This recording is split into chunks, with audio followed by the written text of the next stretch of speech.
design impressive hero animation with Figma.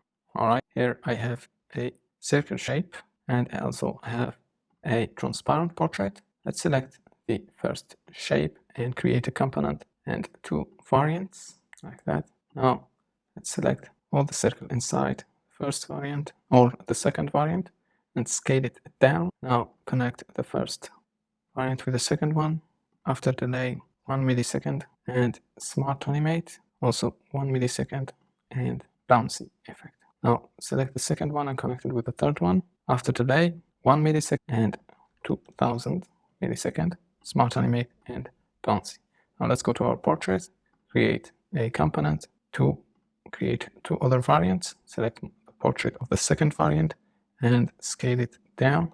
Alright, now connect the first one with the second one. After delay 1 millisecond and smart animate also 1 millisecond and bouncy effect. Now select the second one and connect it with the third one. And here 1500 after delay 1 millisecond and 1500 and bouncy effect, also smart animate. Now let's go to the frame of my hero, go to assets and let's drag the background shape and then the portrait, line it together and select the frame of the hero and hit play. Alright, let's go back. Alright, let's go to my frame, select my frame, hit the play button and here is my animation.